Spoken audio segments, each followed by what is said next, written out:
in this Bible here too. Not Mark's page. One problem studying off of my computer and out of different Bibles. I don't always mark my page on my preaching Bible. Psalm 86. He says, "Bow down thine ear, O Lord, hear me, for I am poor and needy. Preserve my soul, for I am holy. O thou my God, save thy servant that trusteth thee. Be merciful unto me, O Lord, for I cry unto thee daily. Rejoice the soul of thy servant, for unto thee, O Lord, do I lift up my soul.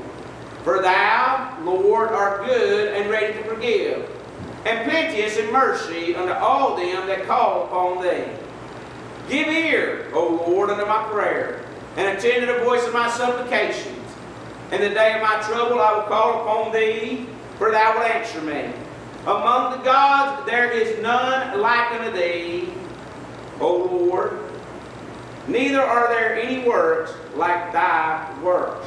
All nations whom thou hast made shall come and worship before thee, O Lord, and shall glorify thy name. For thou art great and doest wondrous things. Thou art God alone. Teach me thy way, O Lord. I will walk in thy truth. Unite my heart to fear thy name. I will praise thee, O Lord my God, with my whole heart, and I will glorify thy name forever. For great is thy mercy, or forevermore, excuse me. For great is thy mercy toward me, and thou hast delivered my soul from the lowest hell. O God, the proud are risen against me, and the assemblies of the violent men have sought after my soul, and have not set thee before them. But thou, O Lord, art a God full of compassion and gracious, long-suffering and plenteous in mercy and truth. O turn unto me and have mercy upon me. Give thy strength unto thy servant, and save the son of thy handmaid. Show me a token for good, that they which hate me may see it and be ashamed. Because thou, Lord, hast hope in me and comforted me." Father, I pray you help us to honor thee and worship thee. I pray you glorify yourself and do that great work that only you can do. Manifest thy presence in the midst of thy people, and we'll thank you for what you do. In Jesus' name, amen and amen. Amen. I want to preach on this thought today. His mercy is mighty. His mercy is mighty. You will find those verses there. He's plenteous in mercy, verse number 15. Plenteous, for great is thy mercy, in verse number 13. We find over here, he's plenteous in mercy, verse number 5. He cries, "Be merciful unto me," in verse number 3. You'll see that this psalm is about the mercy of God. Let me say this. Lamentations tells us in chapter 3 that His mercies are new every morning, and great is thy faithfulness. I am so glad that God has mercy. He has showed mercy toward me. He has showed mercy toward you. And we're not consumed because of His mercies. I'm glad He's the God of mercy. And He said we can boldly go before the throne of grace that we may obtain mercy and find grace to help in time of need. They call that, they put it over there, they put it over the rod, or the rod of Aaron, and the manna. They put it, and they put over that thing, they put a mercy seat where we could go before. Between the cherubs, there's a mercy seat where we can go before God. Oh, and the priest came in once a year, but not without blood. Thank God there's a blood. Oh, I like Brother Chris Hewitt the other day. He made the statement, the only blood God ever had was in the Son of God, the Lord Jesus Christ, the Lamb of God. I've thought about that. The only blood He ever had. Oh, hallelujah. I've been working on a poem, a song about God's only blood. Hallelujah. I like it. Now, but that's what He gave us mercy. The blood is put on the mercy seat. We have mercy because God is merciful. It's one of His attributes, is who He is. And this song is about mercy. Oh God, be merciful unto me, O Lord. You'll see that cry for mercy is request for mercy. Do we not go before God asking God for mercy if we may obtain mercy? Mercy. We find ourselves in a daily going around, walking through life, and we find things come into our mind. We'll find if you're driving down the road and somebody cuts you off, and you have to go before God because you need mercy, because mercy is not giving us what we deserve. And sometimes when people cut me off, I'm not the nicest guy in the whole wide world. In my mind, I very seldom start honking my horn at them in an angry way. Now, I've gotten frustrated. I know you've never done that. That's because you don't drive. If you've driven much, you'll find out every once in a while you get frustrated when people cut you off or slam their brakes on in front of you and do stupid stuff because they're stupid people. And stupid people do stupid stuff. And smart people drive like I drive. Amen. Okay. I'm trying to get you to understand this reality, though. I have to go before the throne of grace to obtain mercy. Mercy. God's precious mercy. There's a request for mercy. The psalmist did not go before God and say, I can boldly come before the throne of grace with an arrogance or just with I've got everything's all right. He said we can boldly come before the throne of grace and we may obtain mercy. Knowing that God is a merciful God. He is plenteous in mercy. We can go before the throne of grace and cry out, be merciful unto me, O Lord, for I cry unto thee daily. Rejoice the soul of thy servant, for unto thee do I lift up my soul. Verse 16, O turn unto me and have mercy upon me. Give thy strength unto thy servant and save thy servant or the son of thy handmaid. I want you to understand there's a cry for mercy, a request for mercy. We need mercy. He said, I come daily. I say that as a persistent cry for mercy. I cry unto thee daily. He didn't say I came one time and I got all the mercy I need. He said I come over and over and over again because I need mercy on a regular basis. I need mercy on times when I struggle with sin. I need mercy when I struggle with self. I need mercy because I'm in a battle with Satan. I need mercy. I need somebody to come alongside of me and strengthen me with strength in the inner man that will help me fight the battles of my flesh. I need mercy. And the psalmist, he said, I cry daily.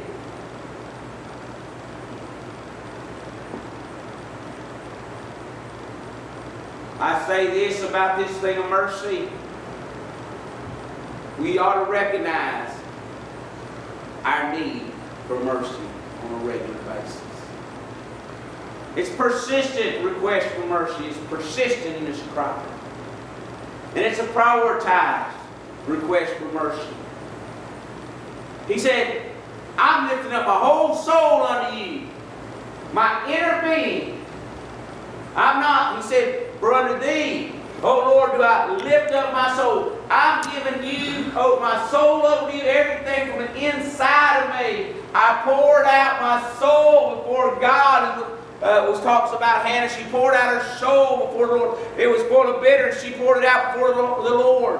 I'm talking about, you realize I need it so bad that I am pouring out every bit being asking God for mercy. It's a priority. When you and I go before the throne of grace, when you and I go in our prayer closet, when you and I find ourselves struggling, before we need to get grace for the struggle, we need to get mercy for our sin. Because so often, we fight some of the struggle before we go before the throne. Do you not sometimes find yourself saying, I'll fix this problem, and then find out I make a bigger mess than I had before, and then you have to go before God and say, God, I need you to do it. Please, God, do it. God, show mercy to me and get me through it. I am talking about a priority of this song is this idea of I need mercy. I mentioned to you already. He said, be merciful unto me in verse number 3. He's plenteous in mercy in verse number 5. We find in verse number 16, he says, have mercy upon me. Verse number 15, he's plenteous in mercy, for great is thy mercy. The emphasis of this song, the priority of this song is God's mercy. This song, this prayer, there's a cry for mercy. Because if we don't get mercy, we'll never get grace. Think about that. If God did not withhold what we deserve, it would never matter whether we got what we didn't deserve. We deserve a devil's hell. We deserve the wrath and judgment of God. And so somebody says, well, if God just gave us grace, we'd go to heaven and face His wrath and then face to face with Him in that case. Because if He does not give us mercy, then we are going to face His wrath. The only reason we do not face the wrath of God is because Christ died so that we could have not just the grace of going to spend eternity with Him, but the mercies to get rid of our sin. Forgiveness of sin is based upon mercy. Mercy. Mercy. We find the request for mercy, or His cry for mercy. And we will find a God who is ready with mercy. The psalmist had confidence in mercy. In verse number 7, he said, we see the confidence that God would answer him when he called upon God based upon mercy. In the day of my trouble I will call upon thee, for thou wilt answer me. A confidence, because God's ready to show mercy. There's a confidence that He will answer us in mercy. If I did not think that God was a God who hears and answers prayer, but He was just a statue out there, it was just like a totem pole or just like a Dagon or one of those other idols, and I did not know that He planted the ears, can He not hear? I mean, He doesn't have to have ears. He inclines unto us and hears us so. That's an attribute of God. And He hears and answers our prayers. He said, call unto me and I will answer thee. Right. If I did not believe that He would answer me when I cried out for mercy, why would I cry out for mercy? But He's a God whose mercies are new every morning. And He has mercy so that He can show mercy. There's a confidence that God will answer in mercy. In the day of my trouble, I will call upon thee, for thou wilt answer me. Now you might have trouble without Most of my trouble is within. Most of my trouble, I said, used to say, is with the guy I shave every day. And I tell people, that's why I quit shaving. I don't have to worry about it, but I still got the same trouble. I didn't get rid of the person, I just quit shaving, saved some money on razors, hallelujah, and shaving cream. Speaking of that, I need a new razor. Amen. All right, I'm going to put that on the grocery list or whatever. It's not grocery, so I don't know what list it's on. You're going to put that on the list. I need a new one for the next 6 months. There's a confidence that God will answer. I am glad that my trouble, in the day of my trouble, my number one enemy, which is me, I can call on Him and show mercy. When I struggle and I stumble and I fall, He'll show mercy. Now, I'm not talking about being presumptuous. I'm not talking about high-handedly saying, God, I'm going to do it anyway. I'm talking about you find that there's something that besets you or something you struggle with. I said something about depression earlier. I am glad I'm not the only person that's ever struggled with depression in the ministry. I read of the great preacher Charles Haddon Spurgeon, and they say he struggled with this thing over and over again. They'd have probably said he was tripolar or something like that. They didn't know what pole he was going to. But I tell you what, he wasn't running around the maypole, hallelujah. You said, what is that all about? Pegging and stuff. All right, I'm just trying to tell you, you don't know anything about all that. No. I know that. I'm just trying to tell you, there's a mercy. Mercy. There's a readiness to answer. There's a confidence in God's mercy to answer. There's a confidence in God's merciful attribute. For mercy is not just what God shows, but it's who God is. It is part of who He is. We have mercy. We have a confidence that He's going to have mercy because He's ready with mercy. For Thou, Lord, art good and ready to forgive, plenteous in mercy unto all them that call upon Thee. I mean, look at that. Ready to forgive and plenteous in mercy. But Thou, Lord, art full of compassion and gracious, long-suffering, plenteous in mercy and in truth.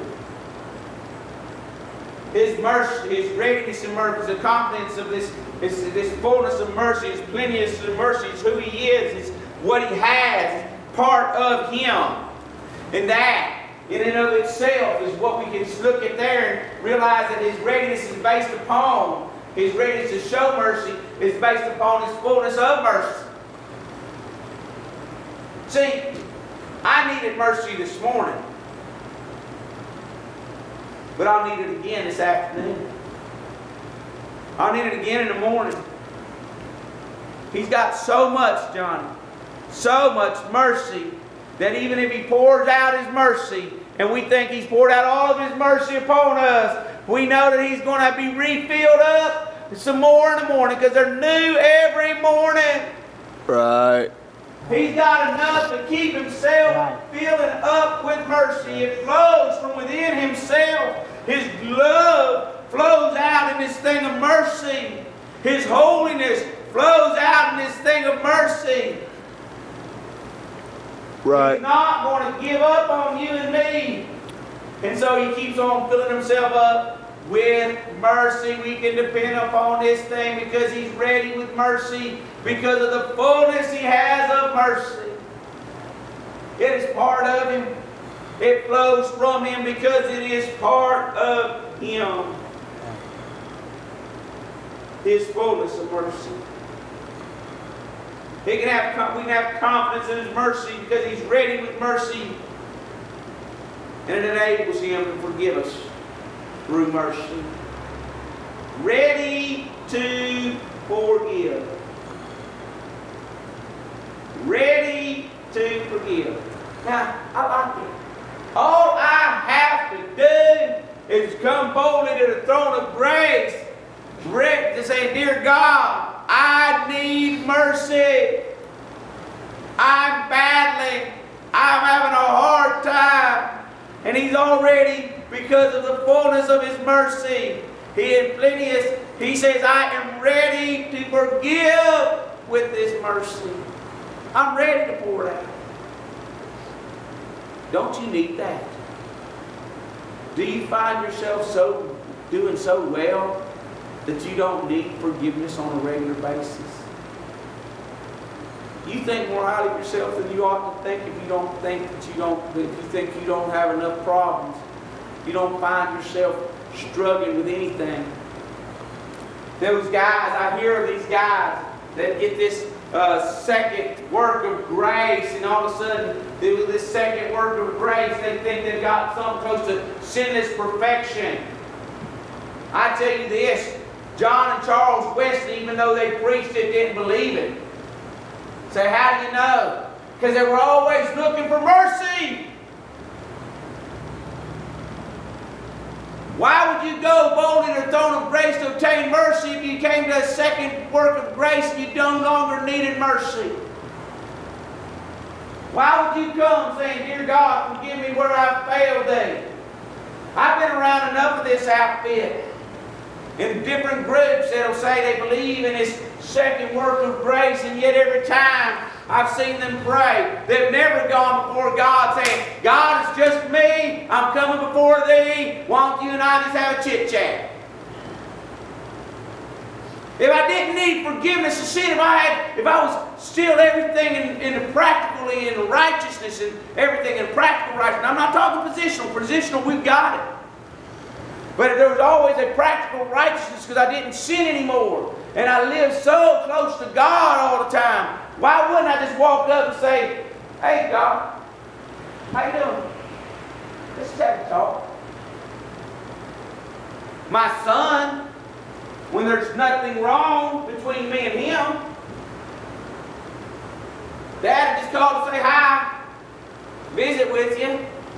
Now there's times that there's things that, in a practical sense, now he's still my son, but there's contention, and you know what he calls and says, Dad, I just want you to know I'm sorry. And you know what I say? You're right. And he says, what? I said, I am too. Shouldn't have happened. It'll be all right. Don't worry about it. Just go on. Why? Because there was a little wall of petition put up because of our sin. And even those who sit there and preach that there's some type of sinless perfection that you can have on this side do not believe it, or they would never come before God asking God to forgive them for their sins. Because they wouldn't have Him. Thank God there will be a fullness of perfection on the other side, and we'll sin and no more. Now let me tell you this. You ought to have sin-less perfection and not sinless perfection. On this side, you can't have sin-less perfection. You say, what are you talking about? You ought to be sinning less today than you did yesterday. The sins you have ought to be the inward ones more than they are the outward ones. It ought not be things where you and I find ourselves with outward manifestation of sin. We ought to be realizing it's an inward problem. It's an inward battle.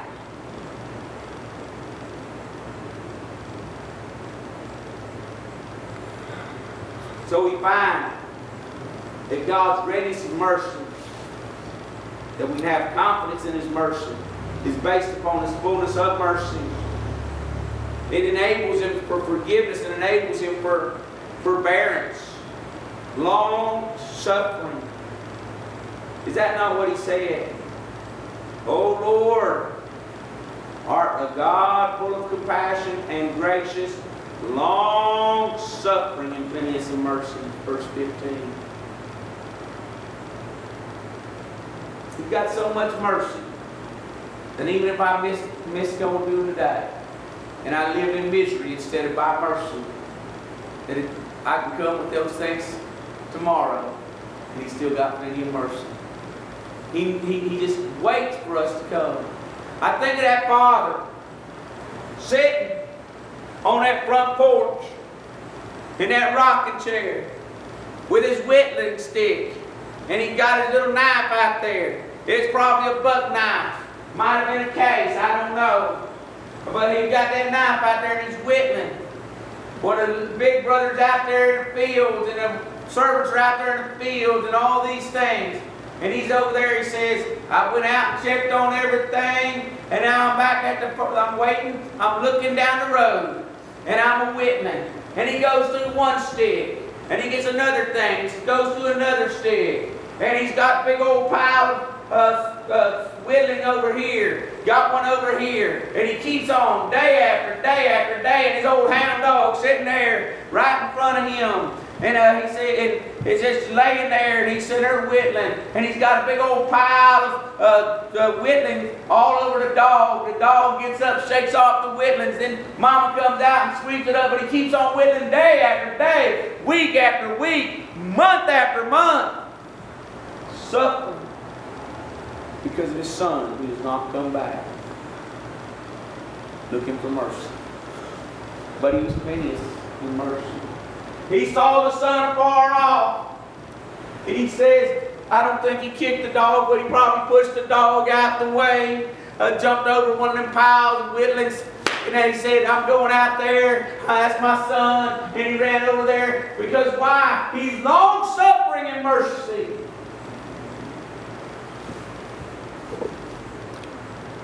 How many years did you live in vanity and pride?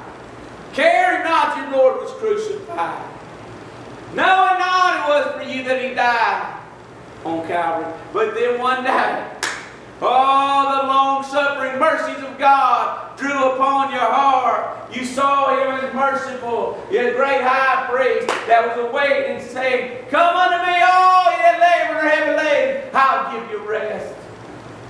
And you ran to Him and found mercy. How many times as a child of God do we find ourselves drifting and saying, I'll get right, I've got to get right, but harboring some kind of bitterness, some kind of this or some kind of that. But finally, one day, oh, the Holy Ghost. Then we go running, and God still has plenty of mercy. His readiness of mercy, so we have confidence in mercy. I don't even see that, just only that, but I see not just a request for mercy or the cry of mercy, the confidence of mercy, the readiness of mercy, but I see there's a rendering of mercy. That has to do with His consistency in mercy. Whatever you need, He has mercy for it. When you're disabled, He has mercy for it. He wasn't able to get up. He said, bow down thine ear, O Lord, hear me, for I am poor and needy. There's nothing I can do. I can't even make it to the throne of grace. I can't even get there. Would you come down to me off of your throne that's in heaven and come down and meet with me where I'm at? Would you bow down thine ear to me and hear me? Because I can't get to you. I'm poor and needy. If it took a bus to get to you, I couldn't get there. If it took my tithe to get to you, I don't have a tithe. I don't even have any money. That's what He's saying. I'm broke. It's all gone. I'm hungry. I can't even feed myself. I can't get up. I'm here crippled and broken down and discouraged and in despair, and I can't even move. Would you come to where I'm at? And I will tell you,